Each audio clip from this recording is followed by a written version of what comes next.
और इस वक्त मशरिक़ वस्ता से बड़ी खबर है और यह खबर दरअसल इजराइल और ईरान जंग से जुड़ी हुई है। और ईरान की तरफ से अब यह बड़ा दावा किया गया है कि पिछले दिनों जो 12 दिन की जंग इजराइल और ईरान के दरमियान हुई थी, उस जंग में 16 इजरायली पायलट मारे गए थे। जी हां, यह दावा ईरान की तरफ से किया गया है कि जब ईरान और इजराइल के दरमियान जंग हुई थी, उस जंग में इजराइल को बड़े पैमाने पर जानी नुकसान उठाना पड़ा था। और अब यह खबर निकलकर सामने आ रही है कि 16 इजरायली पायलट ईरान के साथ जंग में मारे गए थे। कहा जाता है कि जब दो बड़े दुश्मन एक दूसरे के खिलाफ सफारा हों और तीसरा ताकतवर मुल्क भी मुदाखलत करे, तो खित्ते में सिर्फ जंग नहीं बल्कि तारीखी तबाही जन्म लेती है। यह कोई अफसाना नहीं है बल्कि हकीकी जंग की वो तस्वीर है जो पिछले दिनों ईरान, इजराइल और अमेरिका के दरमियान 12 दिनों तक जारी रही। यह सिर्फ मिसाइलों, बमों और हलाकतों की जंग नहीं थी,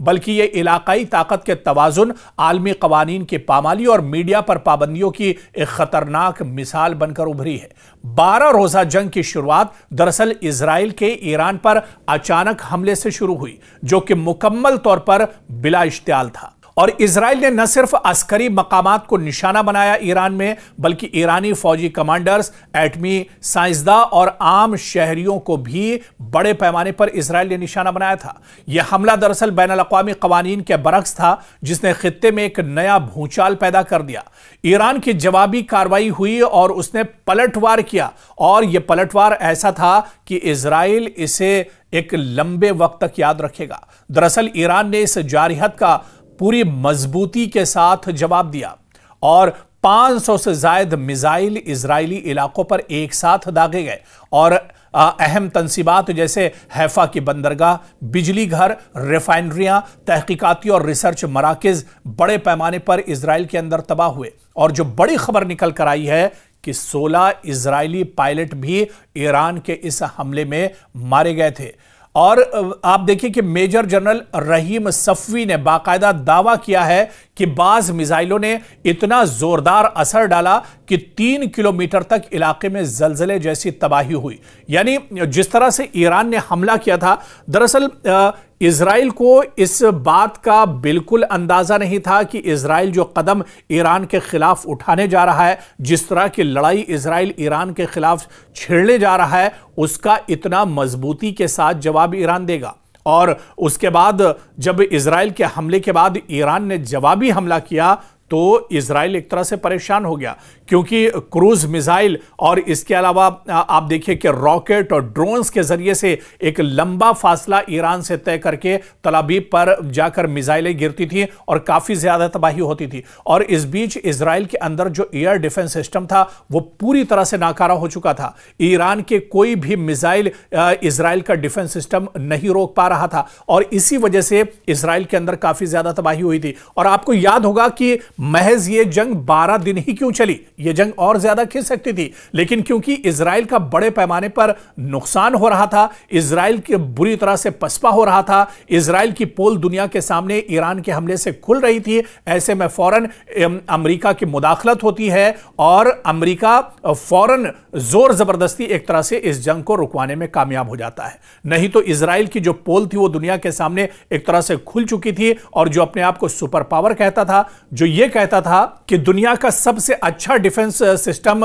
जो आयरन डोम है वो इजराइल के पास है, वो किसी भी मिसाइल, रॉकेट और बम को रोक सकता है, लेकिन वो भी एक तरह से नाकारा हो गया था। और ऐसे में अब जो दावा किया जा रहा है कि जब ईरान और इजराइल की जंग हुई थी, उस जंग में ईरान ने इजराइल के 16 पायलट्स को मौत के घाट उतार दिया था। हालांकि इस खबर में इस बात की वजाहत नहीं की गई है कि हमले के वक्त जिन तैयारों के जरिए से, जिन लड़ाके जहाजों के जरिए से हमला किया गया, उनके ये पायलट्स थे, या जिस वक्त ईरान ने मिसाइल से हमला किया है और उस हमले में तल अवीव या दूसरी जगहों पर जहां पर ये रॉकेट और ये मिसाइल गिरे हैं, वहां पर ये पायलट मारे गए हैं। लेकिन यह दावा पूरे वसूख के साथ ईरान की तरफ से किया गया है कि जब ईरान और इजराइल की जंग हुई, उस वक्त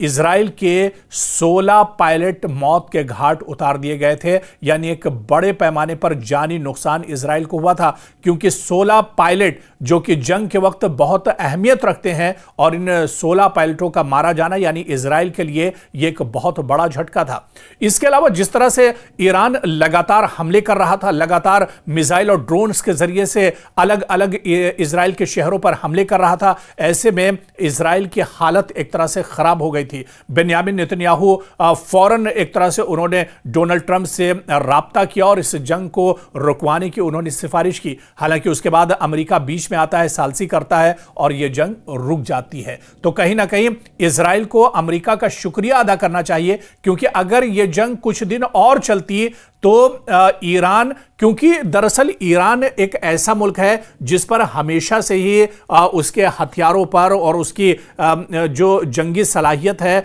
उस पर एक तरह से पाबंदी रही है। हमेशा से ईरान के अंदर ईरान पर दबाव बनाकर रखा गया है। अमेरिका जैसे जो सुपर पावर मुल्क हैं उन्होंने हमेशा ईरान पर दबाव बनाकर रखा है, और कभी ये इजराइल और अमेरिका ने नहीं सोचा था कि ईरान इतनी मजबूती के साथ इस जंग का जवाब देगा। और यही वजह है कि जब पलटवार ईरान ने किया तो इजराइल की आंखें खुली की खुली रह गईं और इजराइल परेशानी में एक तरह से मुब्तला हो गया, और महज 12 दिन में ही यह जंग एक तरह से रुक गई। हालांकि यह जंग तो जरूर रुक गई, लेकिन इस जंग में जो जख्म